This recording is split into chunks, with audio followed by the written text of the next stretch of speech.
हम लोग इस इलेक्ट्रिक चार्ज में पढ़े कि किसी बॉडी पे चार्ज आएगा तो कैसे आएगा, उसको रिप्रेजेंट कैसे करेंगे, कुछ प्रॉपर्टी चार्ज का सीखे। उसी में कुछ और आगे अगर बात करें तो बॉडी अलग अलग शेप का हो सकता है। याद कीजिए पढ़े थे कि जब तक नहीं कुछ बोला जाए मान के चलेंगे बॉडी इंसुलेटर होगा। कंडक्टर में चार्ज जो भी होगा हमेशा आउटर सरफेस पे होगा, लेकिन अगर वो इंसुलेटर है तो चार्ज मटेरियल में हर जगह होता है। जब तक नहीं कुछ बोला जाए हम लोग मान के चलते हैं कि जो मटेरियल दिया है, जो बॉडी दिया है वो इंसुलेटर दिया। अलग से अगर क्वेश्चन में बोला जाए तो ये कंडक्टर सोचेंगे। याद कीजिए थोड़ा निकालना ही सीखे थे कि किसी बॉडी पे 1 कूलम चार्ज लाना है तो कितना नंबर ऑफ इलेक्ट्रॉन निकालना पड़ेगा। चार्ज 1 कूलम लाना है, कितना नंबर ऑफ इलेक्ट्रॉन निकालना पड़ेगा। इसको हम लोग सोल्व किए थे पहले एग्जांपल में, तो ये 10⁻18 इलेक्ट्रॉन के आसपास आया था। मतलब इतना ज्यादा नंबर ऑफ इलेक्ट्रॉन किसी बॉडी से निकालेंगे तब जाके इस तरह से कुछ चार्ज आएगा। विच नॉर्मल कंडीशन में किसी बॉडी से इतना ज्यादा इलेक्ट्रॉन निकलता, ये जुड़ता है चार्ज लाने के प्रोसेस में कि जब तक अलग से नहीं बोला जाए उसको भी नहीं सोचते। किसी बॉडी पे कितना चार्ज है मान के चलते हैं कि बॉडी में हर जगह। ऐसा नहीं कि चार्ज निकाल रहे तो किसी एक ही जगह चार्ज है, क्योंकि इतना ज्यादा इलेक्ट्रॉन निकलने का बात होगा कि मान के चलेंगे हर जगह चार्ज निकल रहा है। जो अभी तक हम लोग किसी बॉडी पे चार्ज का बात कर रहे थे उसी का कुछ और रिप्रेजेंट करने का तरीका है कि किसी बॉडी पे जो चार्ज है या तो आप सीधा सीधा चार्ज से रिप्रेजेंट कीजिए, कुछ और भी तरीका है जिससे किसी बॉडी पे चार्ज कितना है उसको रिप्रेजेंट किया जाए। जैसे याद कीजिए थोड़ा सा 11th में डेंसिटी था मास बाय वॉल्यूम। ये भी मैटर का मास ही बता रहा था, ये भी किसी बॉडी के मैटर का मास ही बताता है। बस अंतर यह है ये बॉडी का टोटल मास बताता है और ये बॉडी के एक वॉल्यूम का मास बताता है। That is called density, mass per unit volume. जिस तरह से किसी बॉडी के मास को बताने के लिए मास और डेंसिटी दोनों यूज होता था, उसी तरह से यहां पे चार्ज को रिप्रेजेंट करने का अलग अलग तरीका है। एक एक करके हम लोग बात करेंगे। हेडिंग है कंटिन्यूअस चार्ज डिस्ट्रीब्यूशन। अभी बात किए थे कि जब तक नहीं कुछ बोला जाए बॉडी किसी भी तरह का हो, मान के चलेंगे इंसुलेटर है, किसी भी शेप का हो मान के चलेंगे इंसुलेटर है, चार्ज हर जगह होगा। और अगर किसी बॉडी पे चार्ज अगर हर जगह कंटिन्यूअसली डिस्ट्रीब्यूशन है तो दैट डिस्ट्रीब्यूशन इज कॉल्ड, उसको लोग बोलते हैं कंटिन्यूअस चार्ज डिस्ट्रीब्यूशन। बॉडी पे लगातार चार्ज, बॉडी पे लगातार चार्ज है लेकिन बॉडी अलग अलग शेप का हो सकता है। कोई कोई बॉडी ऐसा होगा जहां पे सिर्फ उसके लेंथ का बात होगा, जैसे ये रॉड। और अगर किसी बॉडी में चार्ज सिर्फ लेंथ के अलोंग डिस्ट्रीब्यूटेड है तो that continuous charge distribution is called है, जिसको हम लोग बोलते हैं लीनियर चार्ज डिस्ट्रीब्यूशन। लीनियर मतलब लेंथ के अलोंग। किसी बॉडी पे जो भी चार्ज है अगर सिर्फ उसके लेंथ के अलोंग अगर हम कंसीडर कर रहे हैं तो दैट डिस्ट्रीब्यूशन, जो लगातार चार्ज डिस्ट्रीब्यूशन किसी बॉडी पे लेंथ के अलोंग, दैट डिस्ट्रीब्यूशन उसको बोलते हैं linear charge distribution, which charge is distributed along length of a body. That is किसी बॉडी पे चार्ज अगर सिर्फ इसके लेंथ के अलोंग डिस्ट्रीब्यूटेड है तो that distribution is called linear charge distribution. आप चाहें तो इसके चार्ज को सीधा सीधा बता सकते हैं किस बॉडी पे कितना चार्ज है। बात सीखना चाह रहे हैं कि उसी चार्ज को जो किसी बॉडी पे है अलग तरीके से कैसे रिप्रेजेंट करें, तो उसी में एक टर्म है that is called linear charge density. अगर किसी बॉडी पे चार्ज अगर लेंथ के अलोंग डिस्ट्रीब्यूटेड है, आप चाहें तो सीधा सीधा बता सकते हैं इस बॉडी पे कितना चार्ज है। आप चाहें तो इसको एक और तरीके से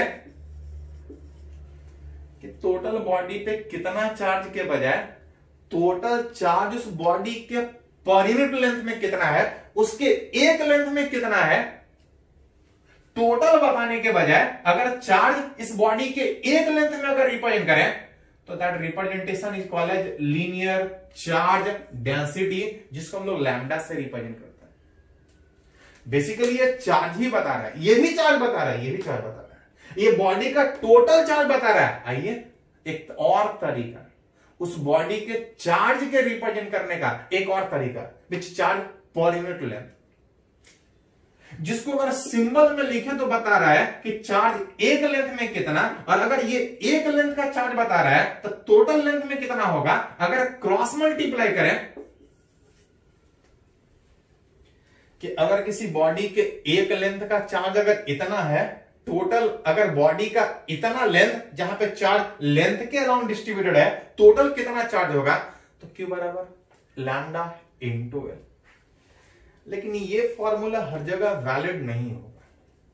ये फॉर्मूला तभी तक वैलिड होगा जब पूरे लेंथ में हर जगह चार्ज यूनिफॉर्म तरीके से डिस्ट्रीब्यूट हो, हर जगह बराबर चार्ज डिस्ट्रीब्यूट हो। तो आप तब ये कर सकते हैं कि एक लेंथ का इतना तो एल लेंथ का कितना। बहुत बार होगा क्या कि बॉडी में चार्ज अलग अलग जगह अलग अलग दिया जाएगा,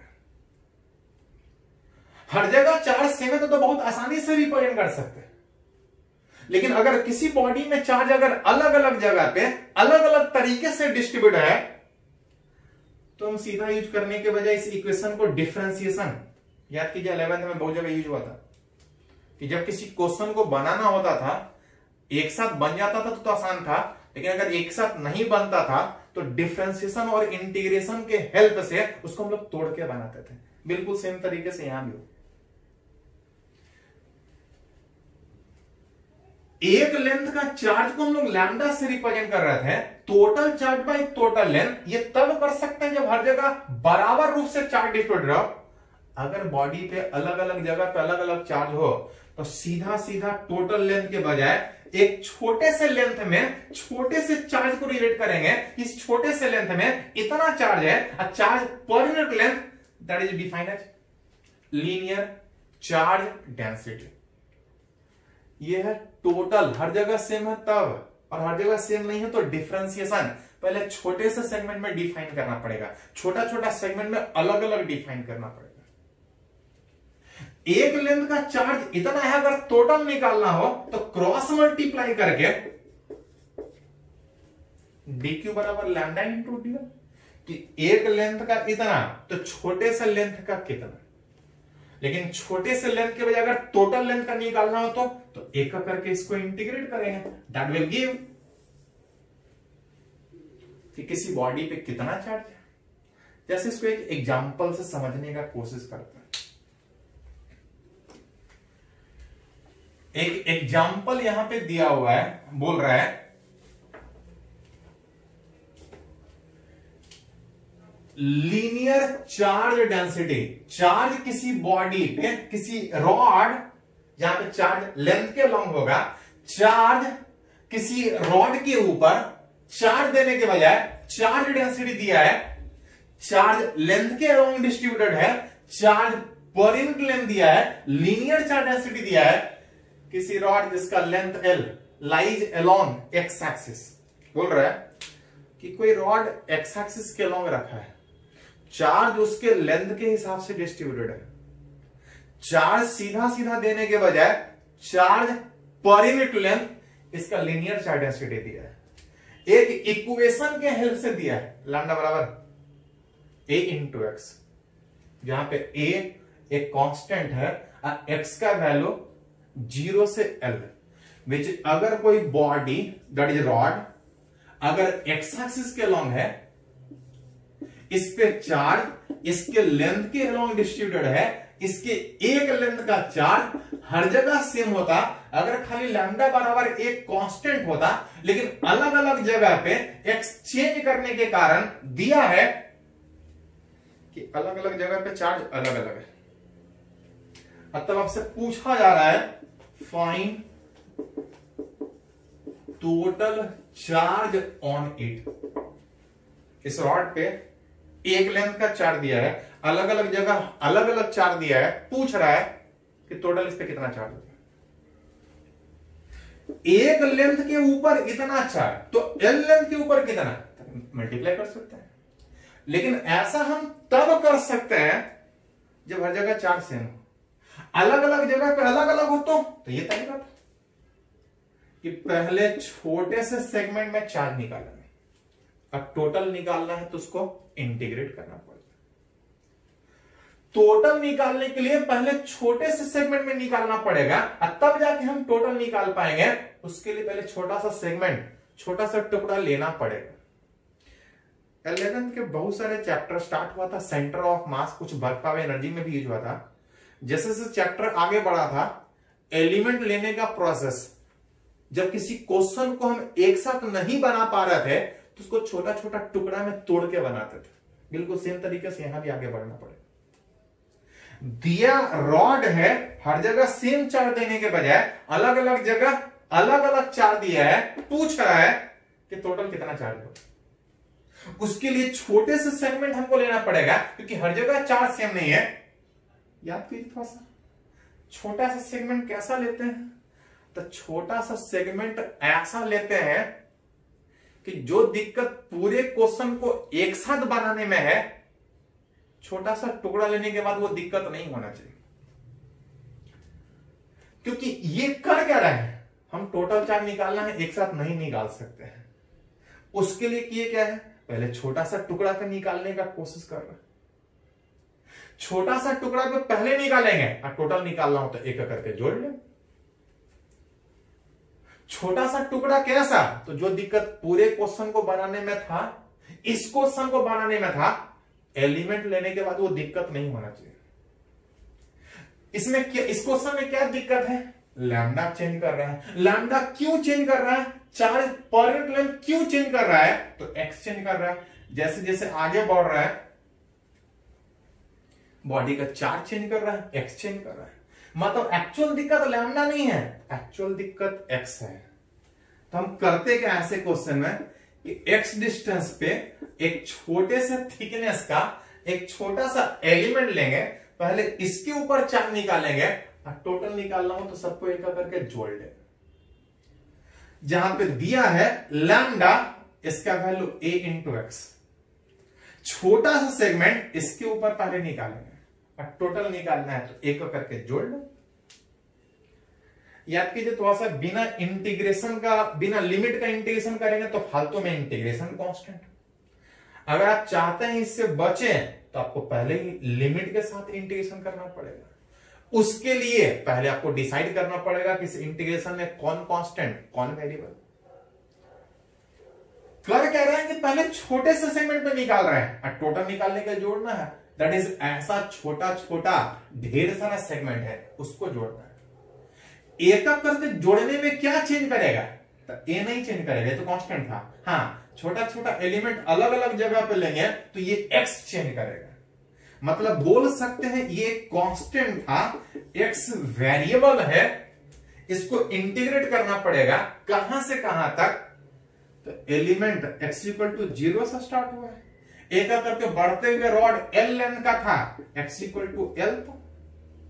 ए कांस्टेंट बाहर, एक्स डीएस का integration x square by 2, limit अभी बाकी है, x इक्वल टू 0 से x इक्वल टू एल तक। खाली अपर लिमिट पे आएगा, लोअर लिमिट पे तो 0 आएगा। अपर लिमिट पे जहां जहां x होगा वहां एल बैठेंगे।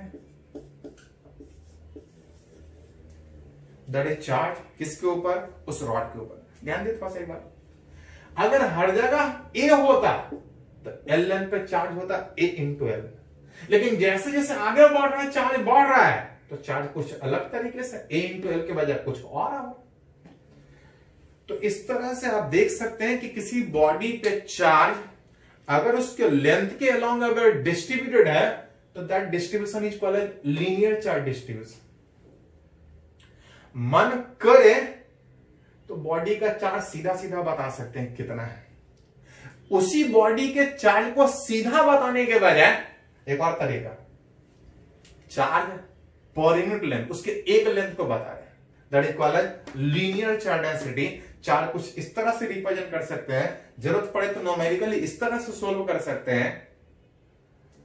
पहले थोड़ा सा इसको लिख लीजिए तो आगे हम लोग बढ़ते हैं।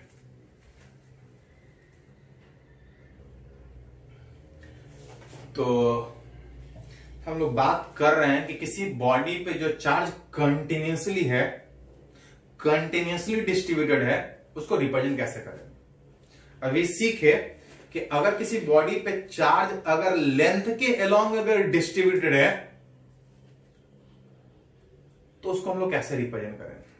उसी में कि अगर किसी बॉडी पे चार्ज लेंथ के अलोंग डिस्ट्रीब्यूट होने के बजाय अगर उसके सरफेस एरिया पे, जैसे कोई 2 डायमेंशन ब्लॉक है, कोई 2 डायमेंशन ब्लॉक है जिसका कुछ एरिया है, चार्ज अगर इसके एरिया में डिस्ट्रीब्यूटेड है तो that distribution is called as, उसको लोग बोलते हैं सरफेस चार्ज डिस्ट्रीब्यूशन।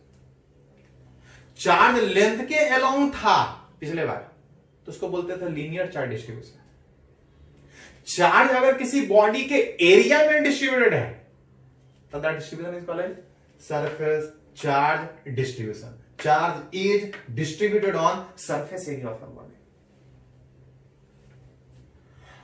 किसी बॉडी पे चार्ज एरिया में डिस्ट्रीब्यूटेड है, सरफेस चार्ज डिस्ट्रीब्यूशन, इसके ऊपर कुछ चार्ज नहीं हुआ।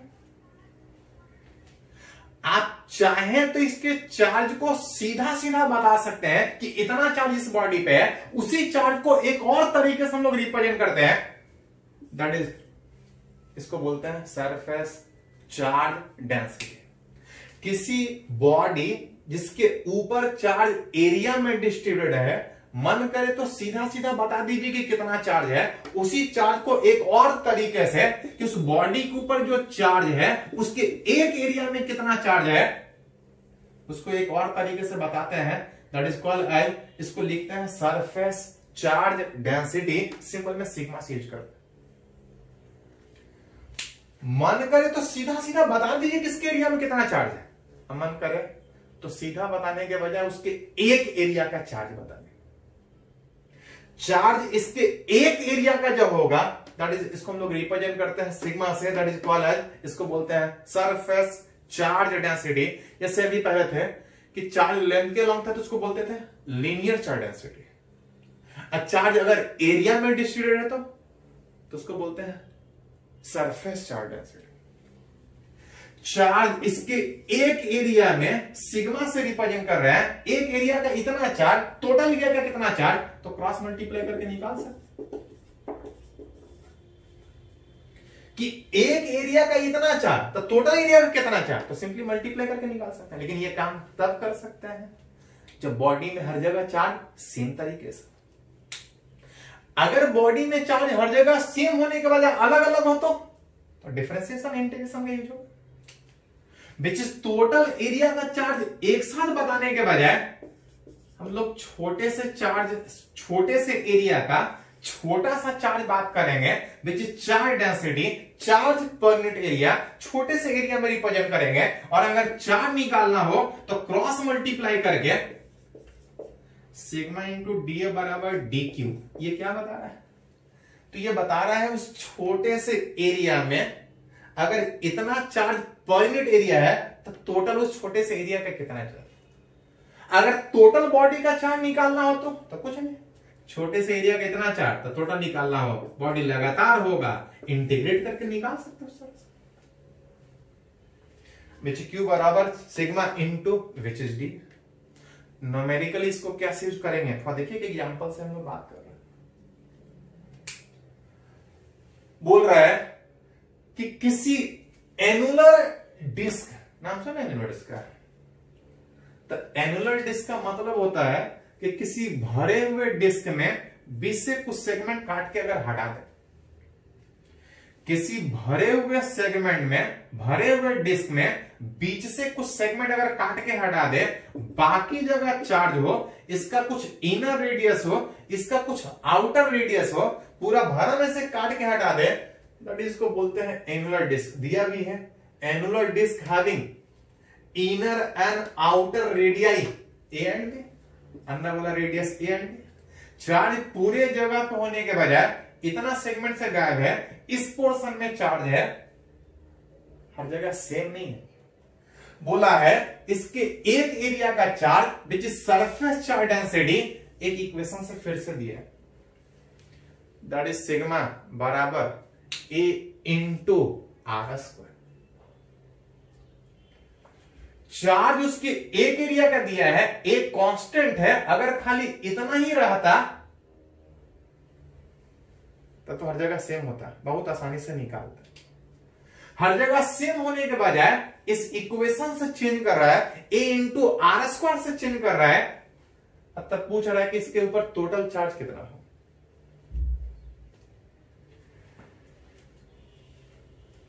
हर जगह सेम होता तो बड़ा आसानी से निकालते हैं कि एक एरिया का इतना तो टोटल एरिया का कितना, लेकिन हर जगह सेम चार्ज नहीं है। हर जगह सेम नहीं है तो हमको डिफरेंशिएशन और इंटीग्रेशन का यूज करना पड़ेगा। टोटल एरिया में चार्ज निकालने के बजाय पहले छोटे से एरिया में चार्ज निकालना होगा, और टोटल निकालने के लिए इंटीग्रेट करना होगा। उसके लिए पहले एक छोटा सा टुकड़ा, एक एलिमेंट लेना पड़ेगा, क्योंकि टोटल एक साथ निकाल ही नहीं सकते हैं, क्योंकि हर जगह चार्ज सेम नहीं, अलग अलग है।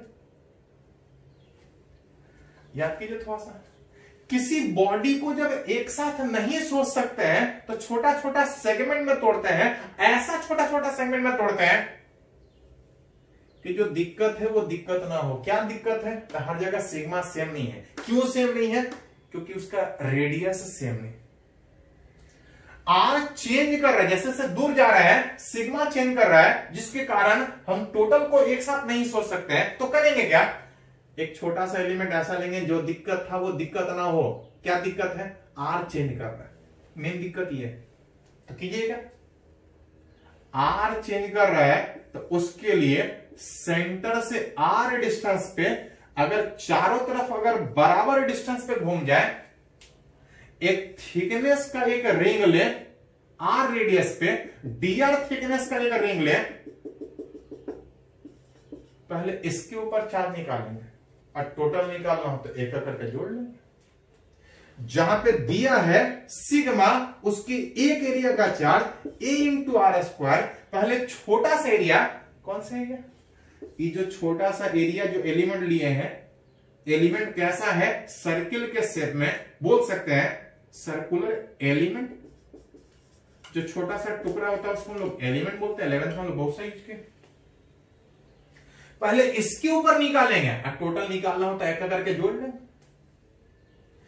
एरिया किसका? उस एलिमेंट का। कैसा एलिमेंट है? सर्किल। सर्किल का एरिया होगा तो सर्किल का एरिया तब होता है जब पूरा भरा हुआ चार्ज होता है, लेकिन हम लोग पूरा भरा हुआ नहीं, हम लोग चारों तरफ ले रहे हैं। चारों तरफ लेने का मतलब सिर्फ उसका लेंथ होगा, लेकिन हमको एरिया चाहिए, इसलिए तो कुछ थिकनेस का लिए हैं कि लेंथ हो गया 2 पाई आर और थिकनेस कितना? Which is dr। पहले इसके ऊपर चार्ज निकाले और टोटल निकालने के लिए तो सबको एक एक करके जोड़ लें। इस इंटीग्रेशन में कुछ कांस्टेंट और कुछ वेरिएबल। कौन कौन सा कांस्टेंट, कौन कौन सा वेरिएबल? तरीका वही है जो पहले लेंथ में सीखे थे कि कर क्या रहे हैं कि पहले रिंग पे निकाल रहे हैं, लेकिन पूछा किस पे है? टोटल, उसलिए इंटीग्रेट कर रहे हैं। एक का करके रिंग हमको जोड़ना होगा, एक का करके रिंग जोड़ेंगे तभी ये पूरा डिस्क बनेगा। एक का करके रिंग जोड़ने में जो चीज चेंज करे वो वेरिएबल, जो ना चेंज करे वो कांस्टेंट। रिंग जोड़ने में क्या चेंज करेगा? तो रिंग का रेडियस। मतलब यहां पे आर वेरिएबल है, बाकी सब constant, that is 2 pi a constant. R variable में आर क्यू dr देख सकते हैं। बिना लिमिट का इंटीग्रेशन करेंगे तो फाइल 2 में c है, इसलिए जब भी इंटीग्रेशन करेंगे तो लिमिट के साथ। लिमिट r का होगा a का करके एलिमेंट सेंटर से स्टार्ट होने के बजाय a रेडियस से स्टार्ट ही हो रहा है, यहां से तो स्टार्ट ही हो, इससे पहले तो चार्ज ही नहीं था। एक करके जोड़ना होगा इनर रेडियस a से लास्ट तक जहां तक चार्ज है, विच अपर लिमिट, दैट लिमिट यहां से a से b तक। जैसे मैं देख सकते हैं 2 पाई ए कांस्टेंट बाहर, आर क्यू का इंटीग्रेशन, आर का पावर 4/4, लिमिट बैठाना है तो ए से बी तक। 4 कांस्टेंट था, अंदर रखे बाहर रखे सो कोई फर्क नहीं पड़ेगा क्योंकि कांस्टेंट है। अगर इस 4 को बाहर निकाले तो 2 से कटने के बाद पाई ए बाई 2। अपर लिमिट जहां जहां आर है वहां पे बी, बी का पावर 4। लोअर लिमिट में माइनस, जहां जहां आर है वहां पे ए का पावर 4। कुछ नहीं, जैसा किसी बॉडी पे चार्ज लेंथ के हिसाब से डिस्ट्रीब्यूटेड था तो that distribution is called linear charge distribution. उसके चार्ज को हम लोग लीनियर चार्ज डेंसिटी लैम्डा से लिखते थे। चार्ज अगर एरिया में डिस्ट्रीब्यूटेड है तो सरफेस चार्ज डिस्ट्रीब्यूशन। उसके चार्ज को अब चाहे तो सरफेस चार्ज डेंसिटी उसके एक एरिया वाले चार्ज से रिप्रेजेंट कर सकते हैं।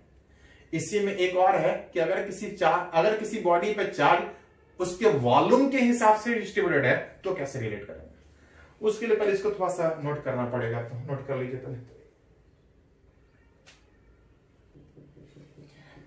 तो हम लोग बात कर रहे हैं कि किसी बॉडी पे जो चार्ज डिस्ट्रीब्यूटेड है उसको हम लोग रिप्रेजेंट कैसे करेंगे। एक तो सीधा ये तरीका था कि सीधा सीधा बता दीजिए कि कितना चार्ज है। उसी को था कि चार्ज अगर बॉडी के लेंथ के लॉन्ग में डिस्ट्रीब्यूटेड है तो उसको चार्ज से बता तो सकते हैं, उसको हम लोग लीनियर चार्ज डेंसिटी से ही बताते थे। चार्ज अगर लेंथ के बजाय एरिया में डिस्ट्रीब्यूटेड है तो चार्ज बताने के बजाय उसके एक वॉल्यूम का, उसके एक एरिया का charge that is surface charge density से रिप्रेजेंट करते थे। उसी में एक लास्ट है कि अगर किसी बॉडी पे चार्ज अगर उसके वॉल्यूम में डिस्ट्रीब्यूटेड है, बॉडी अगर 3 डायमेंशन है, चार्ज अगर उसके वॉल्यूम में डिस्ट्रीब्यूटेड है तो एक तो तरीका है ही कि आप सीधा सीधा बता दीजिए कितना चार्ज है।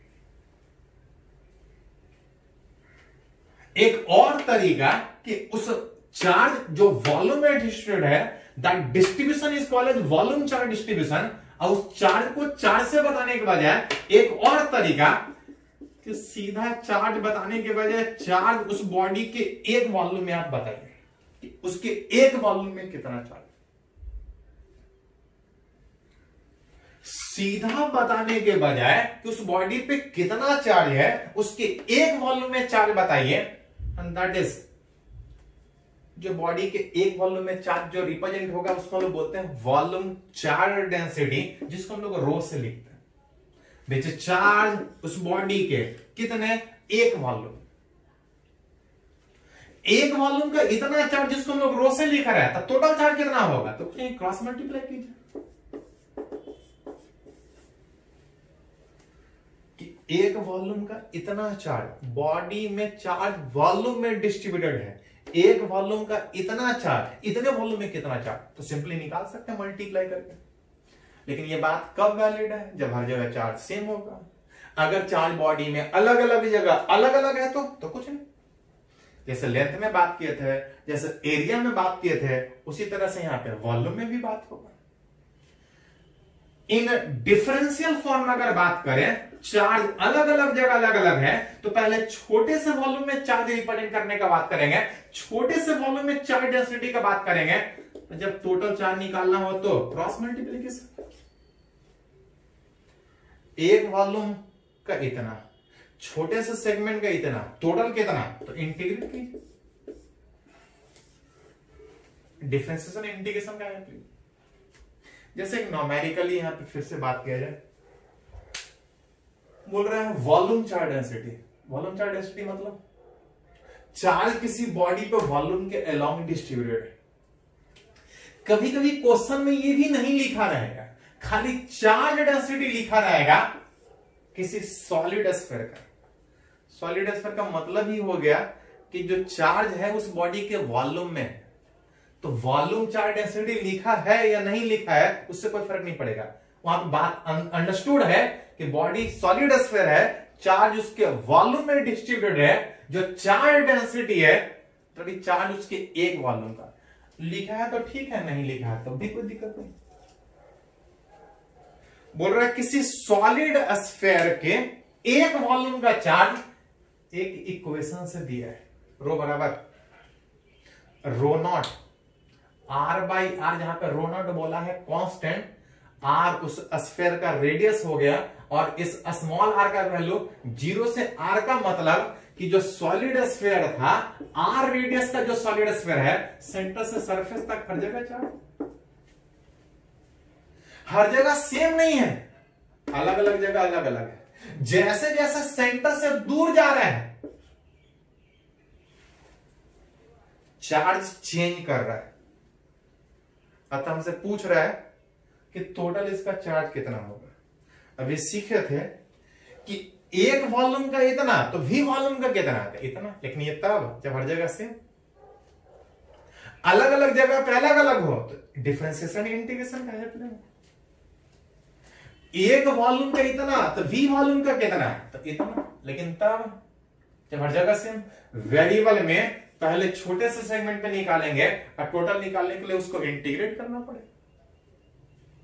उसके लिए पहले छोटा सा सेगमेंट लेना पड़ेगा, छोटा सा एलिमेंट लेना पड़ेगा। कैसा? तो एलिमेंट ऐसा कि जो दिक्कत पूरे क्वेश्चन को एक साथ बनाने में था, तोड़ने के बाद वो दिक्कत नहीं होना चाहिए। यहां पे क्या दिक्कत है, हर जगह चार्ज सेम नहीं है। क्यों सेम नहीं है? आर चेंज कर रहा है। मतलब एक्चुअल दिक्कत क्या बोल सकते हैं, आर का। मतलब इस सॉलिड स्फीयर में आर सेम मान के चारों तरफ घूम जाए तो आर सेम होगा, रो सेम होगा, रो सेम होगा, तो छोटे से सेगमेंट पे हम चार्ज निकाल पाएंगे। टोटल पूछेगा तो एक करके हम उसको इंटीग्रेट कर लेंगे। उस सॉलिड स्फीयर में चारों तरफ घूमेंगे तो ये रिंग बनेगा, तो रिंग बनेगा, एक करके रिंग जोड़ेंगे तो हमको डिस्क मिलेगा। लेकिन हमको डिस्क नहीं निकालना है, हमको सॉलिड स्फीयर निकालना है। तो उसके लिए रिंग लेने के बजाय एक स्फेरिकल एलिमेंट लेंगे, स्फेरिकल सेल के रूप में एलिमेंट लेंगे। पूरे भरे हुए स्फीयर में एक हॉलो स्फीयर लेंगे, पहले उसके ऊपर चार्ज निकालेंगे। ऐसा ऐसा ढेर सारा हॉलो स्फीयर होगा, सबको जोड़ेंगे तो टोटल चार्ज निकलेगा। जहां पे रो उसके एक वॉल्यूम का चार्ज जो दिया है रो नॉट आर बाई आर, ये एक वॉल्यूम का हुआ, पहले हमको छोटे से वॉल्यूम में निकालना पड़ेगा।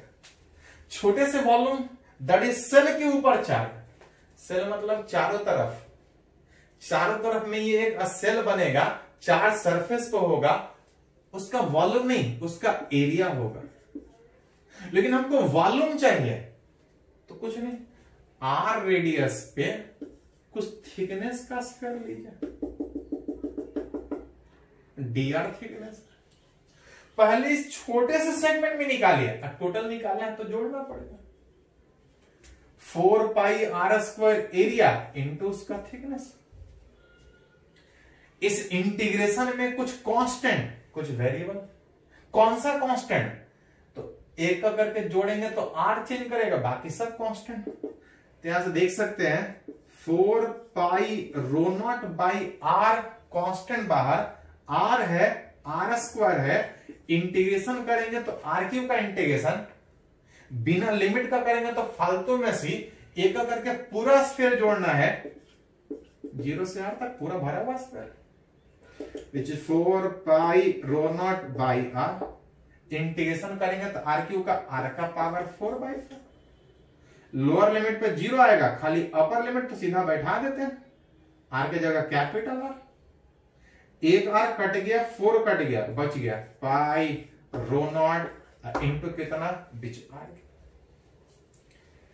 जिस तरह से चार्ज लेंथ के हिसाब से था, वैसे एरिया के हिसाब से था, वैसा ही वॉल्यूम चार्ज के हिसाब से था। वॉल्यूम में चार्ज, किसी बॉडी में चार्ज, उसके वॉल्यूम में डिस्ट्रीब्यूटेड। तो एक दो न्यूमेरिकल और बात करेंगे, पहले इसको थोड़ा सा नोट कर लीजिए।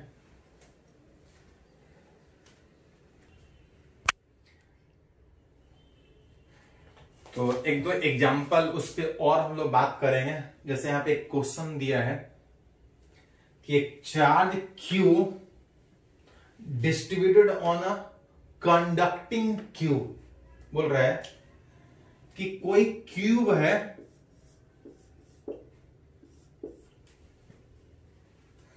कोई एक क्यूब है जिसका हर एक साइड ए है, इसके ऊपर अगर चार्ज क्यूब पूछ रहा है इसका चार्ज डेंसिटी क्या है? लीनियर चार्ज डेंसिटी पूछा है कि सरफेस चार्ज डेंसिटी पूछा है कि वॉल्यूम चार्ज डेंसिटी पूछा है? तो लिखा कुछ नहीं है। क्या सोचेंगे? अगर बॉडी लेंथ के अलोंग है, चार्ज लेंथ के अलोंग है, that is linear charge density. नहीं भी बोला तब भी क्लियर है। अगर चार्ज एरिया के अलोंग डिस्ट्रीब्यूटेड है तो नहीं भी बोला तब भी क्लियर है कि सरफेस चार्ज डेंसिटी बोला है। चार्ज वॉल्यूम में डिस्ट्रीब्यूटेड है तो वॉल्यूम चार्ज डेंसिटी। यहां पे कौन सा है? तो क्यूब है, क्यूब में चार्ज वॉल्यूम में होगा। लेकिन थोड़ा गौर से देखिए, यहां पे पढ़े हैं कि नहीं कुछ बोलता था नॉन कंडक्टिंग क्यूब मानते, इंसुलेटर मानते हैं। बॉडी में चार्ज हर जगह देते हैं, लेकिन गड़बड़ क्या है कि जो क्यूब दिया कंडक्टिंग दिया है। कंडक्टिंग का मतलब ही हुआ कि जो भी चार्ज होगा इसके आउटर सरफेस पे, अंदर नहीं होगा। चार्ज सरफेस पे है, that is constant distribution. Body volume है लेकिन चार्ज अंदर है ही नहीं, सरफेस पे है, तो दैट डिस्ट्रीब्यूशन आप बोल सकते हैं सरफेस चार्ज डिस्ट्रीब्यूशन। अतः अगर चार्ज डेंसिटी का बात कीजिएगा, नहीं भी बोला है तो हमको निकालना पड़ेगा सरफेस चार्ज डेंसिटी। हर जगह सेम की अलग अलग, तो एक चीज और सीखे कि नहीं कुछ बोला जाए तो हर जगह सेम मान के चलेंगे। हाँ, अलग से बोला जाए कि अलग अलग है तो कुछ बात ही है। बॉडी में चार्ज सरफेस पे होगा, जब तक नहीं कुछ बोला जाए हर जगह सेम होगा। पूछ रहा है सरफेस चार्ज डेंसिटी कितना होगा, that is charge per unit area कितना होगा। चार्ज क्यू दिया है, एरिया कितना, इसका सरफेस एरिया। क्यूब का 6 फेस होता है और हर फेस का एरिया कितना, ए स्क्वायर। टोटल एरिया कितना, 6a स्क्वायर। तो थोड़ा सा आपको थोड़ा ध्यान देना पड़ेगा, क्या दिया है क्या आप निकाल सकते हैं, पढ़े हैं। रटा रटाया चीज कुछ काम देगा नहीं, थोड़ा आपको समझदारी से काम लेना पड़ेगा कि क्या आप कर सकते हैं। चलिए एक और एग्जांपल यहां पे देखते हैं। बोल रहा है कि किसी सर्कुलर डिस्क रेडियस आर, एक सर्कुलर डिस्क है, रेडियस आर है, इसका चार्ज डेंसिटी फिर नहीं दिया कि लीनियर है कि सरफेस है कि वॉल्यूम चार्ज डेंसिटी है। लेकिन हां, अगर ये भरा हुआ डिस्क है, दैट कैसा, इसके एरिया में चार्ज डिस्ट्रीब्यूट होगा। That distribution surface charge distribution, and that density नहीं बोला है तो सरफेस चार्ज डेंसिटी। चार्ज इसके डिस्क के एरिया में डिस्ट्रीब्यूटेड है, चार्ज डेंसिटी का मतलब सरफेस चार्ज डेंसिटी दिया है सिग्मा बराबर sigma naught 1 minus R by R. Rule चाहे कैसा भी हो, चाहे इक्वेशन कितना भी लेंदी करने का कोशिश कर, प्रोसेस वही है, प्रोसेस कभी चेंज नहीं है। जो बेसिक बात होता है वो कभी चेंज नहीं होता, क्वेश्चन चाहे कैसा भी हो। इस तरह से बहुत बार नीट, जेईई में, इवन एडवांस में भी इस तरह से आपको जरूरत पड़ेगा। अभी तो पार्ट जो रहे वो तो रहे हैं, आगे इसी चैप्टर में आगे भी ये सब जरूरत पड़ेगा, थोड़ा ध्यान रखिए। चार्ज अलग अलग जगह पे दिया है, चार्ज अलग अलग जगह पे अलग अलग दिया है, थोड़ा कॉम्प्लेक्स रूल करने का कोशिश किया है। एक एरिया में चार्ज दिया है, पूछ रहा है इसके ऊपर टोटल चार्ज कितना होगा। पढ़े कि एक एरिया का इतना तो टोटल कितना, सिग्मा इंटू ए। लेकिन ये तब जब हर जगह सेम हो, अलग अलग जगह अलग अलग हो तो पहले छोटे से एरिया में निकालेंगे और टोटल निकालना है तो एक करके इंटीग्रेट करें। जहां पे सिग्मा दिया है sigma naught into 1 minus R by R. Total में एक साथ नहीं निकाल सकते क्योंकि अलग अलग है। एलिमेंट कैसा लेंगे, तो डिस्क में कैसा एलिमेंट लेते हैं, रिंग। क्यों रिंग, क्योंकि वेरिएबल आर है, छोटा सा एलिमेंट लेंगे ऐसा कि आर नहीं चेंज हो। आर नहीं चेंज होगा तो सिग्मा चेंज नहीं होगा। सिग्मा नहीं चेंज होने का मतलब हम छोटे से पे निकाल पाएंगे, और जब टोटल बोलेगा तो इंटीग्रेट करके टोटल निकाल लेंगे। देखिए पूरे भरे हुए डिस्क में आर रेडियस पे कितना थिकनेस का, dr थिकनेस का एक छोटा सा रिंग लेंगे, एलिमेंटल रिंग। पहले उसके ऊपर चार्ज निकालेंगे, टोटल निकालना हो तो जोड़ लें। बच्चे डीए एरिया रिंग का तो लेंथ होता है, इसलिए तो कुछ थिकनेस का लिया। इस इंटीग्रेशन में कुछ कांस्टेंट कुछ वेरिएबल, वेरिएबल आर होगा, एक करके जोड़ना पड़ेगा, बाकी सब constant. 2 pi constant, sigma naught constant, R variable. इसको हम निकाल नहीं सकते क्योंकि इसमें आर वेरिएबल है। ब्रैकेट के अंदर रखें तो आर स्क्वायर बाई आर का इंटीग्रेशन, एक करके पूरा भरा हुआ डिस्क है तो 0 से आर का 2 पाई सिग्मा नॉट, इंटीग्रेशन करेंगे, ये छोटा वाला आर था, इंटीग्रेशन करेंगे आर डी आर का इंटीग्रेशन आर स्क्वायर बाई 2, खाली अपर लिमिट पे आएगा, लोअर लिमिट पे आएगा नहीं, बैठा देता लिमिट भी। 1 बाई आर कॉन्स्टेंट बाहर रहेगा, यहाँ पे आर स्क्वायर का इंटीग्रेशन आर क्यू बाई 3, खाली अपर लिमिट पे आएगा। तो शेयरिंग कीजिए, एक आर हटने के बाद आर स्क्वायर बाहर निकलेगा, 2 pi sigma naught into R square, या 1/2 माइनस 1/3। एलसीएम दीजिएगा तो ये 1/6 आ जाएगा, देख सकते हैं आप लेके। 1/6 में 2 कट जाएगा, बच जाएगा pi sigma naught R square by 3। तो इस तरह से आप जरूरत पड़े तो सॉल्व कर सकते हैं। इसको थोड़ा सा नोट कर लीजिए, और इसके बाद 15 क्वेश्चन का एक डीपीपी फॉर्मेट में आपको इसी वीडियो के लास्ट में आपको मिलेगा, आंसर भी होगा उसके साथ। थोड़ा सा आप सोल्व करने का कोशिश कीजिए, थोड़ा सा खाली पढ़ने से काम नहीं चलेगा, रिवीजन भी आपको करने के लिए जो आप पढ़े हैं कितना सीख पा रहे हैं, कुछ क्वेश्चन भी बनाना पड़ेगा। यहां से तो जो पॉसिबल है हम देने का कोशिश करेंगे, बाकी आपको कोई भी जो आसपास टेक्स्ट बुक कोई दिखे, कोई भी एक बुक आप थोड़ा सा कुछ बना सकते हैं, अगर इस तरह से कैटेगराइज अरेंज करके दिया हो, जो भी आपको बुक आपके पास अवेलेबल हो। अभी तो लॉकडाउन है, बुक अवेलेबल नहीं होगा आपके पास, लेकिन आपके सराउंडिंग में जो भी बुक अवेलेबल है उसी से पढ़ने का कोशिश कीजिए। ऐसे हम इसके बाद एक डीपीपी डाल रहे हैं, देखिएगा, वीडियो के लास्ट में आपको मिलेगा, पॉज करके क्वेश्चन आप उसको लिख भी गए, सोल्व करने का कोशिश कीजिएगा। ठीक है, इसको नोट कर लीजिए।